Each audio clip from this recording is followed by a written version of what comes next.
Universitas Timur. Di sini kami akan mempresentasikan hasil wawancara kami bersama para pedagang ikan di Pasar Baru Kepha Manado.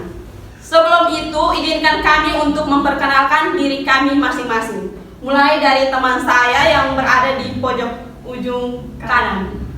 Perkenalkan, nama saya Alexander Saunoa, NPM 12220048. Perkenalkan, nama saya Wiwin Fastika Sonia Ude, NPM 12220063. Perkenalkan, nama saya Margareta Yunidiati Falo, NPM 12230012. Dan saya Mersiana Luruk Bere dengan NPM 12230006. Perkenalkan, nama saya Magdalena Nutilis, NPM 12220066. Perkenalkan, nama saya Maria Fidela Fernandes dengan NPM 12220044. Perkenalkan, nama saya Lutgar Disnesi dengan NPM 12220050. Dan saya Domingos Dos Santos, NPM 12220097. Sekian perkenalan dari kami. Waktu selanjutnya kami akan memulai dengan presentasi ini.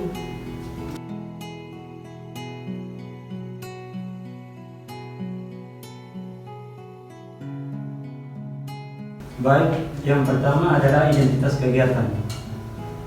Yang pertama, nama kegiatan pedagang ikan Pasar Baru di Kepha Manado. Yang kedua, lokasi kegiatan lapak penjualan ikan di Pasar Baru Kepha Manado, Kelurahan Benpasi, Kecamatan Kota Kepha Manado, Kabupaten Timur Tengah Utara, Provinsi Nusa Tenggara Timur. Lokasi pasar berada dalam kawasan perdagangan tradisional yang dikelola oleh pemerintah daerah. Yang ketiga, pelaku usaha atau penyelenggaraan pedagang ikan perorangan atau rumah tangga yang menjalankan usaha mikro di kawasan pasar rakyat. Yang keempat, yaitu tujuan kegiatan. Yang pertama, menyediakan ikan segar bagi konsumen lokal setiap hari. Yang kedua, mendukung ketahanan pangan berbasis protein hewani. Yang ketiga, menjadi sumber mata pencarian bagi pelaku usaha. Yang keempat, menggerakkan aktivitas ekonomi lokal. Yang kelima, meningkatkan sirkulasi perdagangan perikanan di Kepha Manado.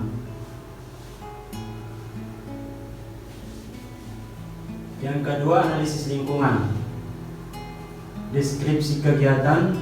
Pertama, jenis komunitas ikan yang dijual, yaitu yang pertama ikan laut, terdapat ikan tongkol, ikan kombong, ikan tuna kecil, ikan kakap, ikan burik, cakalang, nipi, ekor kuning, dan sardin. Yang berikut ikan air tawar, terdapat nila, mujair, dan lele. Hasil tangkapan lokal dari pesisir NTT Wini dan Kupang, dan Atapupu. Variasi ikan yang menentukan besarnya limbah organik dan tingkat bau yang dihasilkan. Yang kedua, kegiatan operasional harian. Penerimaan pasokan ikan. Ikan tiba menggunakan box es dari nelayan atau distributor, atau aktivitas bongkar muat memerlukan kebersihan area agar air lelehan es tidak menggenang. Yang berikut adalah penyimpanan. Penyimpanan dilakukan menggunakan styrofoam box, cold box, wadah plastik besar, es batu atau es balok. Proses ini menghindari kerusakan ikan sekaligus mengurangi bau. Baik, lanjutan analisis lingkungan. Yang ketiga itu penataan display. Ikan ditata di atas meja lapak yang biasanya terbuat dari besi atau plastik dan kayu. Penataan dilakukan agar ikan terlihat segar dan mudah dipilih oleh pembeli. Yang ketiga, pembersihan dan pemotongan ikan. Kegiatan ini menghasilkan limbah organik berupa sisik ikan, insang ikan, isi perut, potongan kepala, dan tulang. Air yang digunakan untuk mencuci ikan ditampung di ember. seringkali langsung dibuang ke drainase pasar. Yang berikut, transaksi penjualan. Aktivitas transaksi berlangsung sepanjang pagi hari hingga sore hari. Puncak aktivitas biasanya pada pukul 5 pagi sampai dengan 6 sore.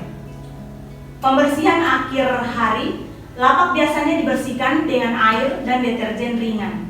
Namun, pengolahan kebersihan antar pedagang sering tidak merata, sehingga menimbulkan masalah bau.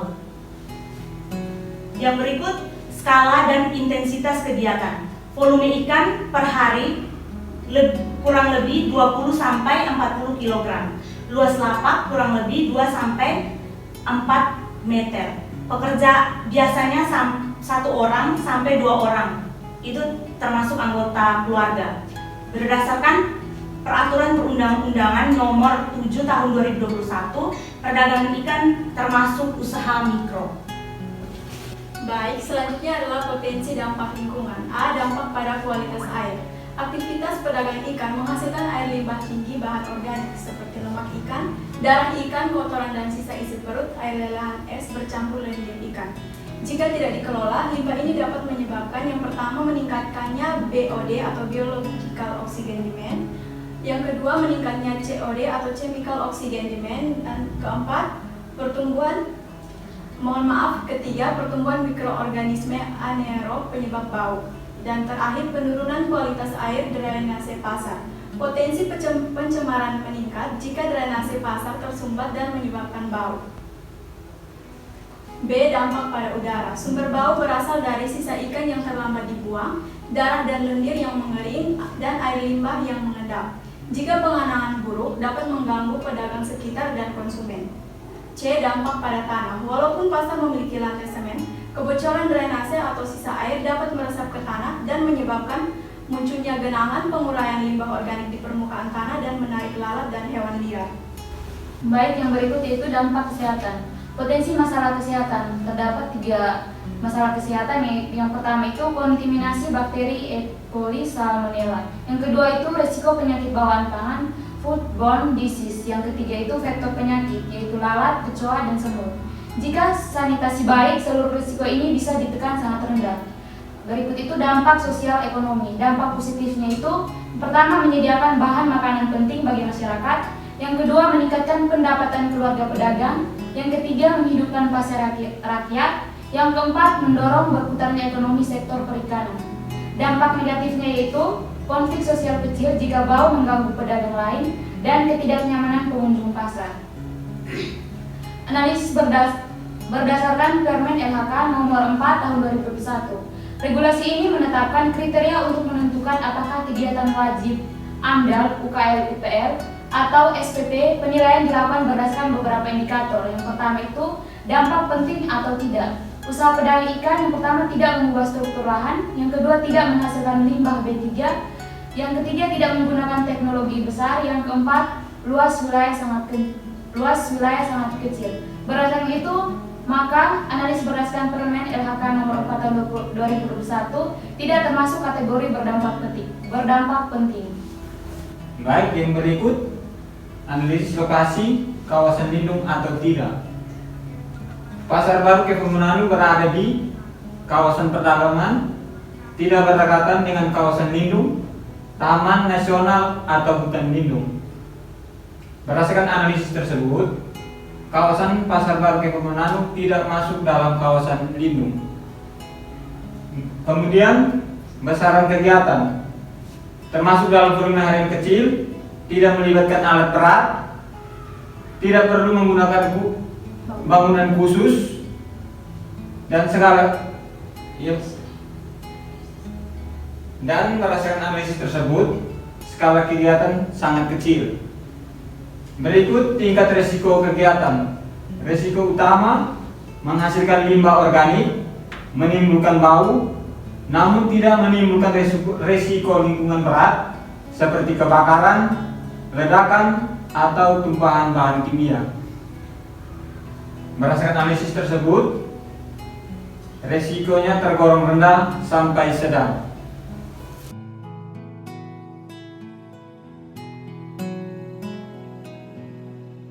Yang berikut C. Penentuan instrumen lingkungan. Berdasarkan Peraturan Perundang-undangan Nomor 22 Tahun 2021 dan Permen LHK 4/2021. Yang pertama, AMDAL, analisis dampak lingkungan. Analisis mengenai dampak lingkungan hidup. Yang selanjutnya disebut AMDAL adalah kajian mengenai dampak penting pada lingkungan hidup dari suatu usaha dan atau kegiatan yang direncanakan untuk digunakan sebagai persyarat pengambilan keputusan tentang penyelenggaraan usaha atau kegiatan serta termuat dalam perizinan berusaha atau persetujuan pemerintah pusat atau pemerintah daerah. Wajib untuk kegiatan besar dan berisiko tinggi. Analisis kegiatan ini termasuk pedagang ikan. Analisis kegiatan pedagang ikan tidak termasuk. Yang kedua, UKL atau UPL, upaya pengelolaan lingkungan, upaya pemantauan lingkungan. Upaya pengelolaan lingkungan hidup dan upaya pemantauan lingkungan hidup yang selanjutnya disebut UKL.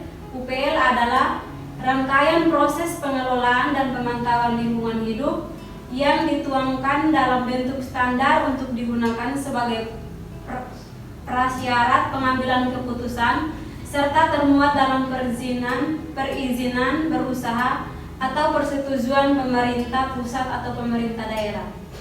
Untuk kegiatan menengah, analisis tersebut pedagang ikan tidak termasuk. Yang berikut yang ketiga, SPPL atau Surat Pernyataan Pengelolaan Lingkungan. Surat Pernyataan Kesanggupan Pengelolaan dan Penataan Lingkungan Hidup, Pemantauan Lingkungan Hidup yang selanjutnya disebut SPPL adalah pernyataan kesanggupan dari penanggung jawab usaha dan kegiatan untuk melakukan pengelolaan dan pemantauan lingkungan hidup atas dampak lingkungan hidup dari usaha dan kegiatannya di luar usaha dan kegiatan yang wajib AMDAL atau UKL atau UPL, instrumen untuk usaha mikro dan kecil dengan berisiko kecil. Analisis ini instrumen yang tepat. SPPL berisi komitmen. Yang pertama, menjaga kebersihan lapak. Yang kedua, mengelola limbah. Yang ketiga, tidak mencemari lingkungan. Yang keempat, menggunakan fasilitas pasar dengan benar.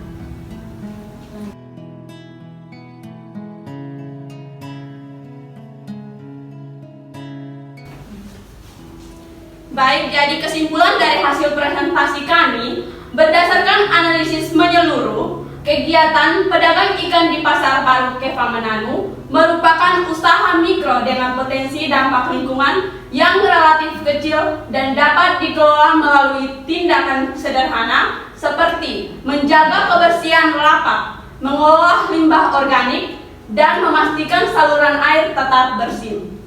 Kegiatan ini tidak masuk kategori usaha berdampak penting, tidak berada di kawasan lindung, memiliki skala kecil, dan hanya menimbulkan risiko rendah. Oleh karena itu, berdasarkan Peraturan Perundang-Undang Nomor 22 Tahun 2021 dan Permen LHK Nomor 4 Tahun 2021, kegiatan ini tidak wajib AMDAL dan tidak wajib UKL dan UPL, melainkan hanya memerlukan SPPL sebagai instrumen pengelolaan lingkungan. Dengan penerapan pengelolaan yang baik, berada pedagang ikan di pasar memberikan dampak positif bagi masyarakat, baik dari sisi ekonomi, kebutuhan pangan, maupun penguatan sektor perdagangan tradisional di Keva Mananu. Sekian dan terima kasih. Semoga video ini dapat bermanfaat bagi semua.